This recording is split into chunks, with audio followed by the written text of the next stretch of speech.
हाँ बच्चों, पिछली क्लास में हम लोगों ने सत्याग्रह असहयोग आंदोलन तक बात की थी।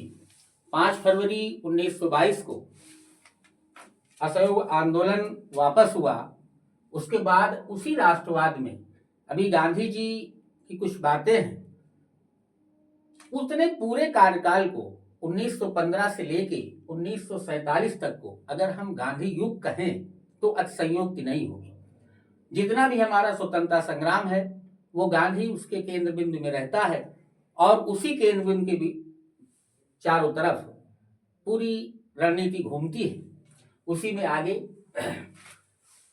उसके बाद 1929 में लाहौर में कांग्रेस का अधिवेशन होता है। पंडित जवाहरलाल नेहरू उस अधिवेशन के अध्यक्षता करते हैं और उन्होंने ही रात्रि 12 बजे रावी नदी के तट के किनारे तिरंगा फहराकर इस बात का संकल्प लिया कि अब हमें किसी भी प्रकार की सहमति या किसी भी प्रकार का समझौता की आवश्यकता नहीं है, अब हमें पूर्ण स्वराज चाहिए। और उन्होंने पूर्ण स्वराज की मांग की और ये निश्चित किया गया कि प्रतिवर्ष 26 जनवरी को स्वाधीनता दिवस मनाया जाएगा। शायद आप ये भी थोड़ा सा जान लें, यही कारण है कि हम 26 जनवरी को ही अपना गणतंत्र दिवस मनाते हैं और उसी दिन हमने अपने द्वारा निर्मित संविधान को लागू किया। इसके बाद बात नहीं बनी तो 12 मार्च एक घटना उसके बीच में और घटित हुई कि सरकार ने हम भारतीयों का नमक खाने का बहुत ही महत्वपूर्ण पदार्थ होता है, उस पर भी हमारी सरकार ने टैक्स लगा दिया। उससे गांधी जी बहुत दुखित हुए कि हम भारतीयों को जिनको 2 वक्त की रोटी नहीं मिलती, एक नमक है साधारण सा, उस पर भी सरकार टैक्स लगाती है। गांधी जी ने वायसराय को पत्र लिखा।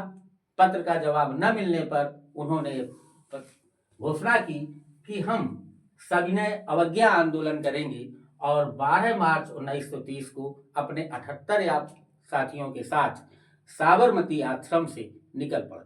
यह दूरी लगभग 240 मील थी। प्रतिदिन 10 मील चलना था, इसके बाद विश्राम करना था और इस प्रकार से यह दूरी 5 अप्रैल 1930 को पूरी होती है और 6 अप्रैल को 1930 को डांडी पहुंचकर गांधी जी ने सांकेतिक तौर पर एक मुट्ठी भर नमक बनाकर सविनय अवज्ञा आंदोलन की शुरुआत की। इसके बाद ये आंदोलन अति तीव्र हुआ, इसमें सभी लोग आते गए। अंततः सरकार को झुकना पड़ा और सरकार और गांधी जी के बीच एक समझौता हुआ। उस समझौते के तहत जितने भी हमारे सत्याग्रही थे वो सभी रिहा कर दिए गए, किसी पर मुकदमा नहीं चलाया जाएगा, किंतु जो हिंसक घटनाओं में शामिल थे उन लोगों को छोड़कर सभी लोगों को रिहा कर दिया गया। इसके बाद ये भी तय हुआ उसमें कि गांधी जी द्वितीय गोलमेज सम्मेलन में हिस्सा लेंगे। गांधी जी द्वितीय गोलमेज सम्मेलन में भाग लेने के लिए लंदन गए, परंतु गांधी जी को वहां से निराशा ही मिली। इसके बाद भारत की राजनीति की स्थिति का अध्ययन करने के लिए स्टैफोर्ड क्रिप्स मिशन भारत पहुंचा, परंतु हम भारतीयों ने उसका विरोध किया क्योंकि उसमें कोई भारतीय नहीं था। इसके बाद गांधी जी क्षुब्ध होकर 8 अगस्त 1942 को मुंबई से घोषणा कर देते हैं और वहीं से सिर्फ एक बात कहते हैं, भारत छोड़ो आंदोलन, अंग्रेजों भारत छोड़ो आंदोलन, और वहीं से गांधी जी ने करो या मरो का नारा दे दिया। इसके बाद गांधी जी तुरंत गिरफ्तार कर लिए जाते हैं, लेकिन आंदोलन बंद नहीं होता। सरकारी कॉलेज से सरकारी लोगों ने नौकरियां छोड़ी, विद्यार्थियों ने स्कूल छोड़े, रेल की पटरियां तोड़ी गईं और सभी लोग इस आंदोलन में खासकर युवा वर्ग शामिल था और इस तरह से 15 अगस्त 1947 को भारत को आज़ादी मिल गई।